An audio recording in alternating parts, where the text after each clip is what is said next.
What is going on, everybody? It's your boy BJ coming at you with another video.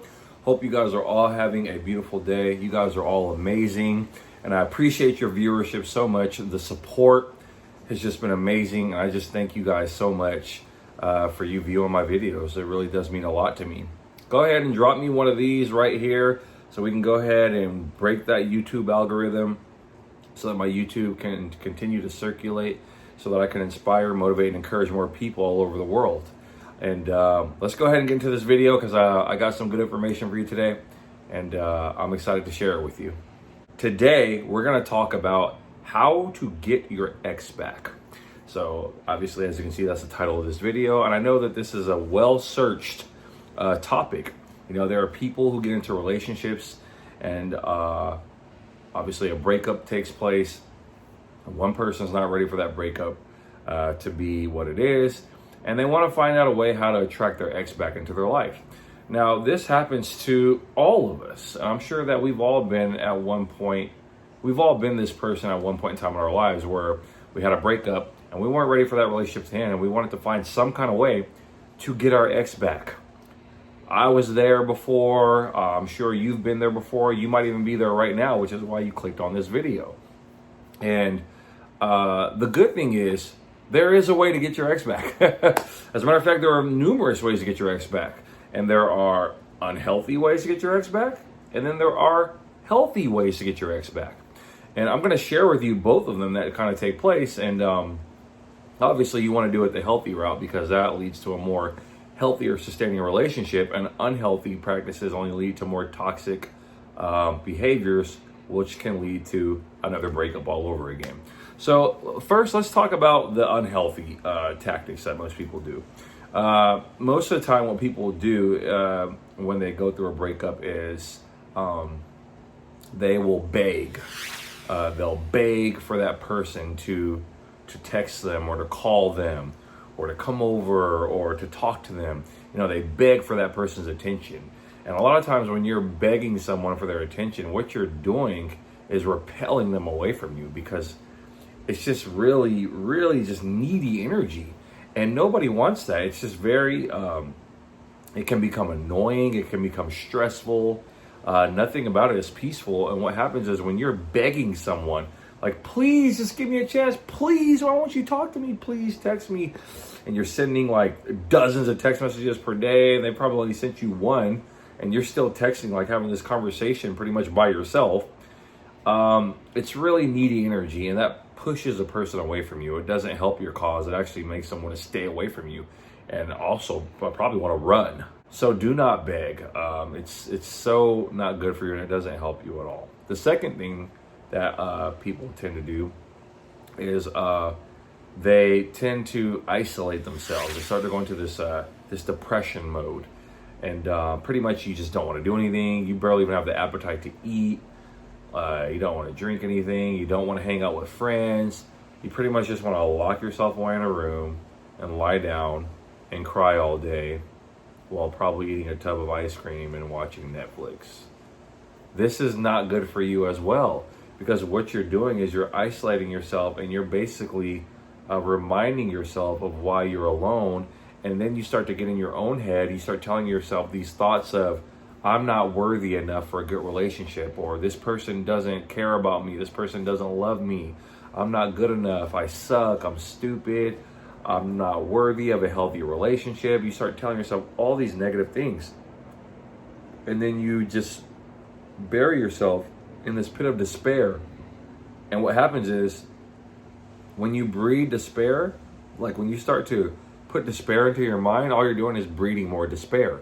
You feel more unworthy, and you don't want to do anything. You don't want to do anything at all. And that's one of the worst feelings ever. I've been there before, and it's not fun. It's terrible. It's a terrible feeling, and I don't wish that upon my worst enemy. It's like you literally feel like as if like you're just like going through the motions about life, to where it's like you're a zombie pretty much. Like you go to work, you don't really want to be there.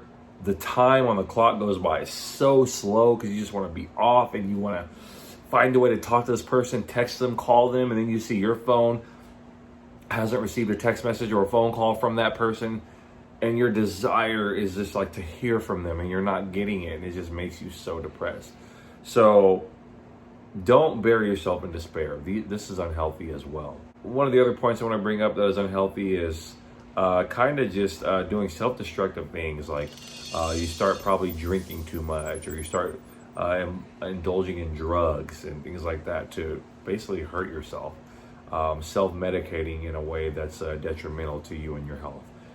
I don't recommend this at all. It's not good for you. You can hurt yourself so bad, possibly even kill yourself. And I would not want anybody to do that, because that is sad. You are too valuable to do something like that to yourself, and I don't want you to go down that route. Nothing good ever comes out of that, so just stay away from it. There are better things you can do to come out of this in a positive way. So let's go ahead and get into the positive things you can start to do. Now, this might not sound like a positive thing, but it truly is. If the breakup has happened, let it go. Detach from it. You and the person that you're in a relationship with need time to assess your feelings about what has taken place in the relationship. The breakup took place for a reason. Now, you both could have been toxic for each other, or maybe you were toxic to them. Maybe they were toxic to you. Maybe you guys fought all the time about foolish things, which happens a lot of time in today's day and age. People are breaking up over constant bickering, constant fighting. And a lot of times, it's not ever anything big. It starts with something small. Something as small as if, why haven't you taken the trash out today? I always have to tell you this. Like, why haven't you taken the trash out? This is becoming a problem. And then before you know it, the other person gets defensive. It's like, well, I was going to take the trash out, but you didn't wash the dishes. So why are you getting on me when you haven't washed the dishes? And then before you know it, it's like, I do this and that and da-da-da. Then it goes to this big old explosion, and then people are at each other's throats. And this happens a lot in today's day and age. People are fighting, and it's a lack of communication. So what you need to do is detach from it so that you can assess your feelings and really look at, what is it that you truly want in a relationship? What is it that you truly desire to have? Respect, love, communication, friendship, connection, romance, intimacy, peace. Like, these are things you need to really evaluate. And if you're not getting that, and if you weren't getting that, then what are you fighting for if you weren't getting any of that? Because the things that you desire are totally opposite of what that relationship was giving you. So the best thing you can do is detach from that relationship, okay? And once you detach, you sever that cord. That relationship didn't work for a reason. The cord needs to be severed. Stop trying to hang on to something that needed to be severed. So let go. The second thing you need to start doing is to work on yourself. Now, I know you say you want this person back, and this could be, a pretty great person. But the thing you need to do first is stop focusing so much on the other person. Stop worrying about what they're doing. Stop worrying about if they're seeing somebody else, if they're texting somebody else. Stop worrying about what they're doing in life. Like, oh my God, are they dating somebody? Are they talking to somebody else? Like, are they sleeping with somebody else? Like, what's going on? Stop doing that. You're driving yourself nuts. Focus on you. Focus on yourself. I've made videos where I talked about this before, where it's like it's important for you to be the star in your own movie, and stop trying to make cameo appearances in others. When you're making cameo appearances in other people's movie, you take away your star power. And you can't become the person, the man or the woman that you are truly destined to become. So work on yourself. Read personal development books. Watch uplifting videos on YouTube like this one, so you can learn how to become more magnetic and have high vibrational energy, so that you can draw good things to you, and possibly even your ex back. Or someone even better. But it all starts with you. Work on yourself, and when you work on yourself, you can draw better things to you. And that includes your ex as well, if that's what you truly desire. The third thing you need to do is really just enjoy your life. Have fun. Hang out with friends. Don't isolate yourself. Hang out with friends. Go out and do things. Take trips if you need to. If you can, if you want to, take trips. Go out to eat with your friends. Go out to a bar and just have a drink or so. Not even with the intention of like, oh, I'm going to go out and get someone to go sleep with, as revenge or to take my mind off of things. But yeah, go out and have fun. Go dancing. Go catch a movie or something. Do things that you enjoy doing, because when you do this, you're getting back your self-worth. You're raising your inner magnetism. And what happens is, because you're not so focused on this other person, that person can feel that energetic pull. And they'll be like, well, why aren't they texting me? Why aren't they calling me? I wonder who they're talking to. I wonder if they're dating someone new. Is there someone else in the picture? Now you've got the power. You've got the power because you're focusing on yourself. You're not worried about what they're doing. You're focused on your own life and having fun. Now this person is going to get curious and reach out to you. This is how you shift the dynamics of the energy. You stop worrying about them and you focus on you. And when you stop worrying about them and focus on you, they will start to focus on you.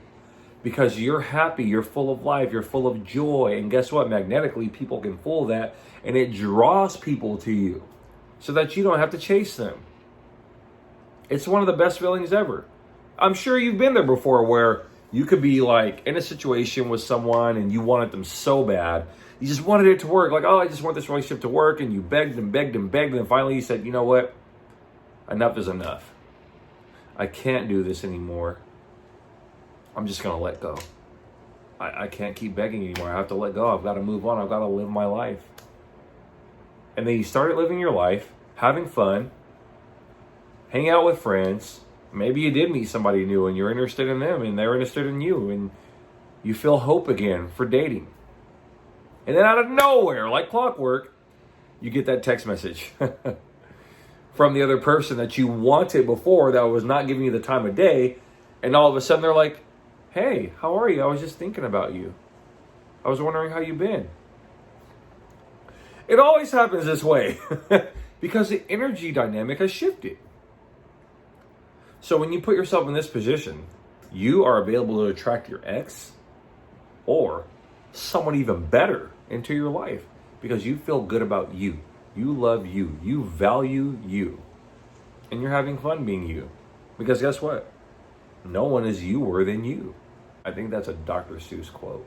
No one's youer than you. And it's amazing. So be you. Live your life and enjoy it.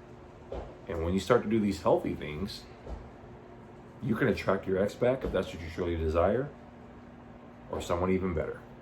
For any of you guys who are looking for a way to become a love magnet, I want you to know that I have a brand new course that I created, and it helps you to become a magnet for love.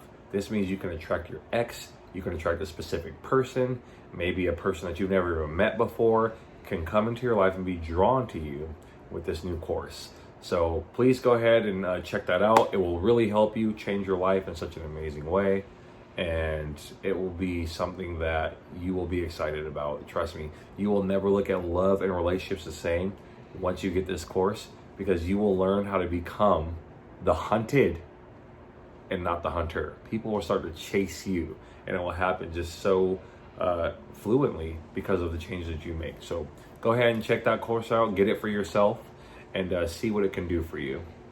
I'll drop the link in the first comment down below so that you can go and check it out, and I'll also put it in the description as well. So that way you can't miss it. It's in the description and in the first comment. But I highly recommend you get the course so that you can become a love magnet. Thank you guys so much for watching this video. I hope that you got some value out of this. This is something that I just wanted to share because it's out there. You know, there are people who desire to have their ex back, and there's nothing wrong with that because your ex could be an amazing person. And maybe you messed up, but guess what? It doesn't have to be the end. It doesn't have to be the end. It has to be the end of that relationship, but you guys can go into a new relationship together. But you have to first do the inner work. And when you guys align and vibrate on that frequency, you guys can come back together stronger and deeper and much better than you were before in that first relationship you had together. I'm a firm believer in that, and it happens all the time. If you guys loved each other once before, you can come back together and love each other even stronger, better, and deeper than before. You just have to do the work. And it'll happen for you. It can happen for you. Make sure you start to say this to yourself. This or something better. This or something better.